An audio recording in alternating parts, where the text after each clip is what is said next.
Good morning, everyone. I'm Jayashree Upingatti. I'm a MTech student in Rashtriya Vidyalaya College of Engineering, India, and now I am in third semester. My interest is on continuous integration and continuous development for big data analysis. In this summer, I worked as an intern on an open source project called Continuous Integration of Roxy Queries Deployments using Jenkins under the mentorship of Rodrigo and Tony. Before we start, I would like to ask a question to the audience that have you ever been negatively impacted by undetected build breaks in the past? Please select the answers on the screen.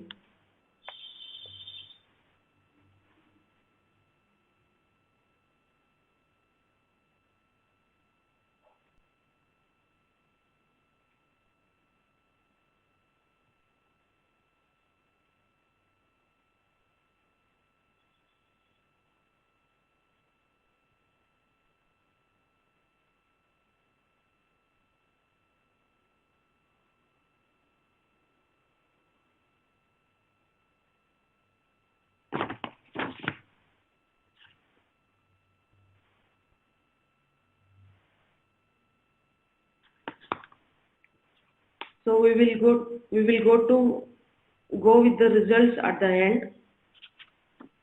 Now I would like to move on with the agenda of my presentation.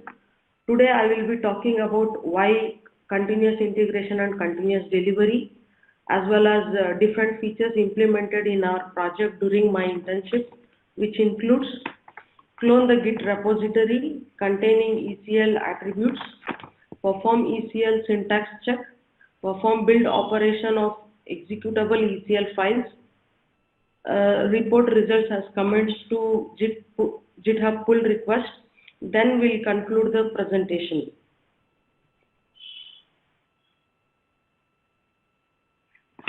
So, Jenkins is a continuous integration and continuous delivery open source application that automates the process of building, testing, and deploying software, where continuous integration, continuous testing, and continuous development can produce good quality software when implemented. Now we may think what continuous delivery is and why it is important.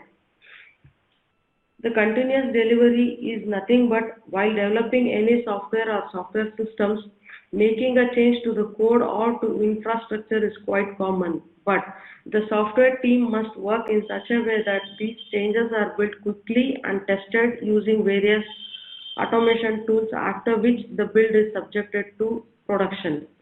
So there are many reasons why we need continuous delivery, out of which I would like to mention two major reasons. They are basically continuous delivery accelerates the delivery process. So the development team will have sufficient time to implement any required feedback. Another major reason would be if software development team wish to build, test, and release software with reduced cost, time, and the risk of incremental software releases, then CI/CD will support for the same. So in our project, we have used Jenkins tool to set up automatic builds to integrate ECL queries stored in GitHub repository. The major features that are included: clone the Git repository containing ECL attributes to Jenkins server location when the pull request is made to Git repository. Second feature is perform the syntax check of ECL queries. The third feature is perform build operation of executable ECL files. And finally, report the results of syntax check and build of ECL files as a comment to Git pull request. So to implement all these features, GitHub and Jenkins environment is available, and I would not discuss the details of setting up new Jenkins or GitHub environment. Rather, I would like to focus on how we can set up different features and what are the important requisites for the same. Initially, to clone the Git repository containing ECL attributes, we create Jenkins job that has to be built automatically when the changes are made in Git repository, for which we need to set up Jenkins job configuration by providing repository details in source code management section at Jenkins job, and by scheduling the poll SCM in build trigger section of Jenkins job. Second, we also create Jenkins job to build automatically when the pull request is created to any Git repository, for which we need to install plugin called GitHub Pull Request Builder, configure the plugin in Jenkins configuration system, that is by selecting Manage Jenkins option, then add webhook in Git repository. Here we need to select pull request as an option, and configure the GitHub Pull Request Builder in the Jenkins job. The second feature that is included is to perform ECL syntax check. With respect to this feature, as a build operation, we do ECL query syntax check of all .ecl files, and to perform ECL query syntax check, we install HPC system on the machine where Jenkins server runs, set up HPCC single node on the same system, and install client tools as prerequisites. After fixing prerequisites, to perform ECL syntax check, we need to write a script in build section of Jenkins job. Sorry. After syntax check, as a post-build operation, we report the encountered errors in two ways.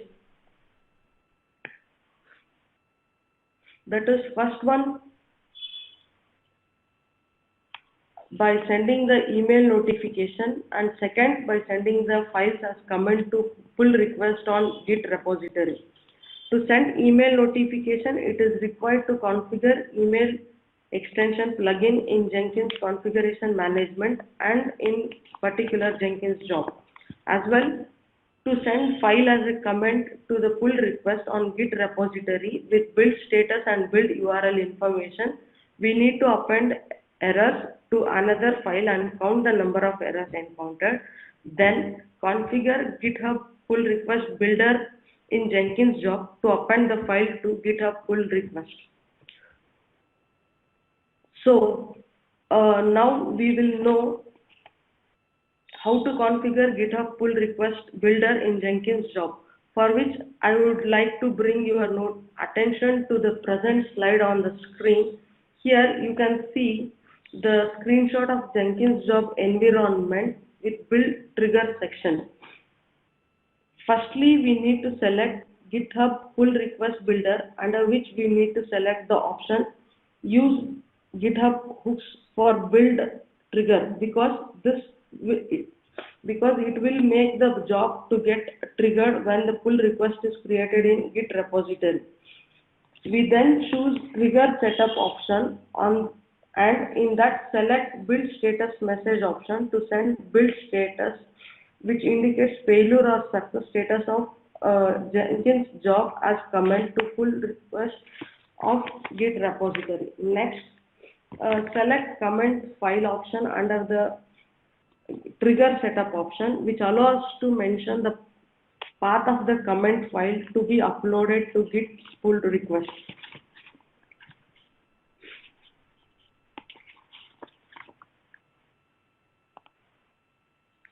Now we'll move on to know how to build executable ECL files on HPCC system using the concept of Jenkins pipeline technique. Here, if zero errors are encountered after ECL query syntax check, then executable ECL files are deployed on different HPCC clusters like SOAR, Roxy, and HSOAR. If any errors encountered on deployment process, then error details are reported to GitHub pull request as a comment. To do so, I would refer the slide 19. Here we install plugin called parameterized trigger. Second step is to configure the build trigger in new job to deploy ECL files on HPCC cluster in such a way that it should build if syntax check job's build result is successful. This new job will be considered as downstream Jenkins job. After that, we configure parameterized trigger plugin in upstream Jenkins job, that is the job which performs syntax check.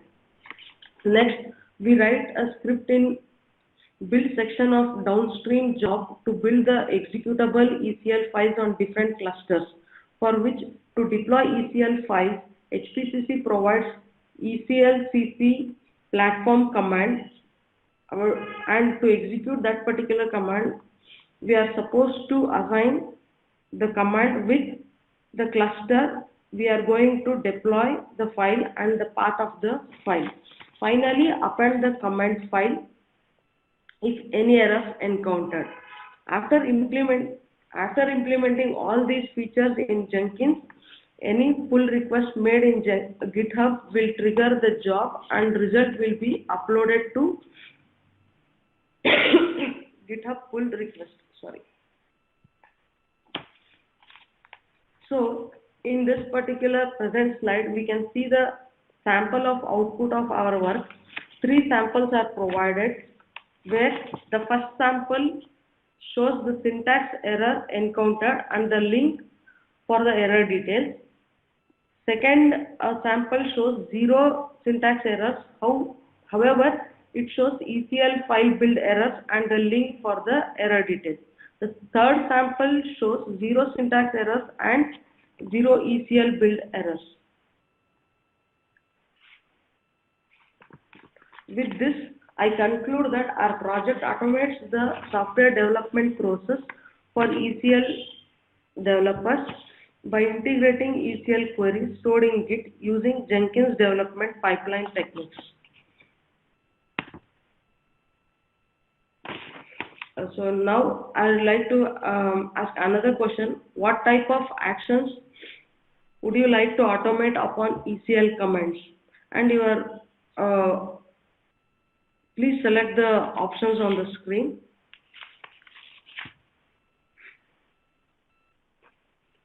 All right, thank you, Jayashree. While you're answering that second poll question, I want to go over the first poll question. And again, if you haven't voted, go ahead and please do so, and the voting's still open.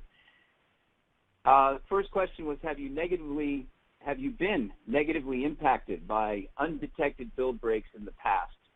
And 66% of you out there said yes, 26% of you said no, and 6% are not sure.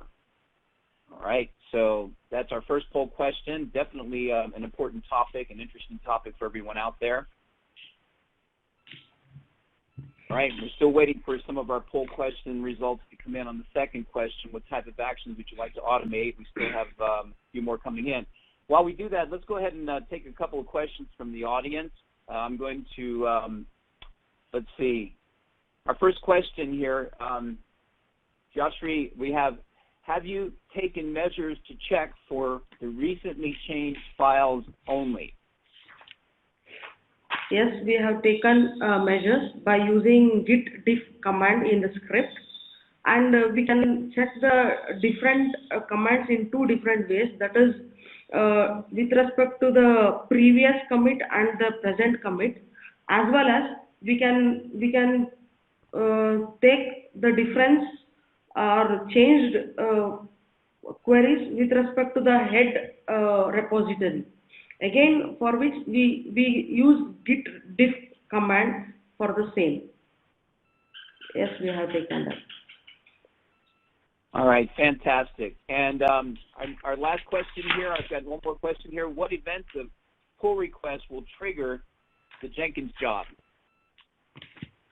Yes, not only the pull request create event will trigger the job, whereas whenever the same pull request is reopened, edited or assigned, then also the it will trigger the Jenkins job. All right. Thank you so much. And just we've still got some poll results coming in, but let's go right now into what we've got so far. We have, again, what type of actions would you like to automate upon ECL commits? 0% for published queries. We have 40% for regression tests, 10% for performance tests, But 50%, of course, say all of the above, and nobody said none of the above. So that's our poll results, and great job. I'm going to hand the microphone back to Lorraine.